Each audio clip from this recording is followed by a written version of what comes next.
তাজ আহমেদ মিশু লিখেছেন, বাংলাদেশের বীমা শিল্পের ভবিষ্যৎ কি? স্যার, ভবিষ্যৎ সম্ভাবনার কথা জানতে চেয়েছেন, যে কারণে এই প্রশ্নটি সবার শেষে রেখেছি। আমরা অনেকগুলো কথা শুনলাম। সর্বশেষে আমরা শুনতে চাই আপনার মুখে যে বীমা শিল্পের ভবিষ্যৎ কেমন দেখছেন?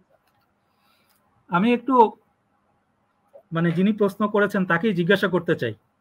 একটু আগে একটা গ্লাসের যদি 3 ভাগের 2 ভাগ পানি থাকে তাহলে কি বলবো? আমি নিচের অংশ উপরের অংশের দিকে তাকিয়ে দেখবো পানি নাই, হতাশা। দ্বিতীয় অংশের দিকে তাকিয়ে থাকলে দেখবো পানি আছে, আশার জায়গা। তো আমরা আশা যখন, স্বপ্ন যখন, আশা যখন শেষ হয়ে যাবে, পুরো জিনিসটাই ধ্বংস হয়ে যাবে। অতএব আমি এবং আমার মতো যারা আমাদের সেম প্রফেশনে আছে, আমরা আশাবাদী, আমরা স্বপ্ন দেখতে পছন্দ করি। স্বপ্ন ছাড়া মানুষ বড় হতে পারে না। ব্যক্তি মানুষ যদি স্বপ্ন ছাড়া বড় না হতে পারে, একটা শিল্প কিভাবে স্বপ্ন ছাড়া বড় হবে? আমি আমি আমি রফিক, আমি যদি স্বপ্ন না দেখি আমি বড় হতে পারবো না। একটা প্রতিষ্ঠান তার স্বপ্ন থেকে আশা বপন হবে। এই স্বপ্ন আমাদেরকে সামনের দিকে পথ চলাতে সাহায্য করবে। আমার কাছে যেটা মনে হয়, আজ থেকে 15-20 বছর আগেও যদি আমরা একটু পিছনে তাকায় দেখি, আমাদের হাত পা গুলো যেভাবে ছিল এখন আর সেরকম নাই। কিন্তু এখনকার গ্রাহকরাও অনেক বেশি সচেতন, উন্নয়ন কর্মকর্তারাও অনেক বেশি সচেতন, ডেস্কের কর্মকর্তারাও অনেক বেশি সচেতন, মালিক পক্ষ অনেক বেশি সচেতন। সবাই কিন্তু সচেতনের জায়গাটায় কিন্তু কাজ করতেছে।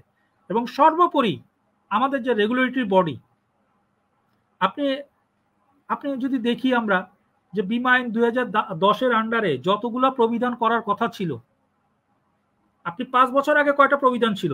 12-13টা প্রবিধান মনে ফাইনাল করতে পেরেছিল।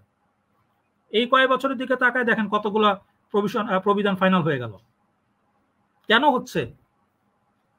ভবিষ্যৎটা ভালো, স্বপ্ন দেখা যায়, এটা নিয়ে আশা করা যায়। আমরা চাইলেই পারবো, আমাদের দ্বারাই সম্ভব, বাইরের লোক না, আমাদের দ্বারাই সম্ভব। এই জায়গাটার উপরে কাজ হচ্ছে। অতএব আমি আশাবাদী, আমরা যে জায়গায় আছি বা যেভাবে যাচ্ছি, এটাকে যদি আমরা কন্টিনিউ করতে পারি, ইনশাল্লাহ কন্টিনিউ হবে। আজকে যেখানে আমার প্রথম যে উন্নয়ন কর্মী এফএ, তার একটা শিক্ষাগত যোগ্যতা আপনি অলরেডি আপনি গেজেট করে পাশ করে গিয়েছেন। আপনি চাইলেই কিন্তু এখন ওই জায়গাটা ভাঙতে পারতেছেন না। তাহলে ওই জায়গাটা যদি হয়, তার উপরে নিশ্চয়ই একদিন এক সময় আসবে। আপনি চিন্তা করেন, আপনার আগে ডেস্কের ক্ষেত্রে আপনি, আমি মানি বা না মানি পরের প্রশ্ন, আমার ডেস্কের ক্ষেত্রে কতগুলো, প্রত্যেকটা কোম্পানির যে অর্গানোগ্রামে ডেস্কের একদম পুরো চেন করে দিয়েছে যে এই পথ থাকতে হবে, ডেভেলপমেন্টের ক্ষেত্রে এই পথ থাকবে।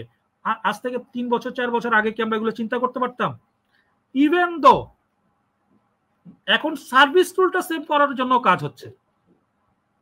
আমি মনে করি সার্ভিস টুল, এই যে কাজ হচ্ছে, এইগুলো হলো স্বপ্ন, এইগুলো হলো আশার জায়গা, এইগুলো হলো ভবিষ্যতের জায়গা। আমরা আশাবাদী, ভবিষ্যৎ আমাদের ভালো। শুধুমাত্র আমাদের সততা, পরিশ্রম, ধৈর্য সহকারে এখানে থাকতে হবে।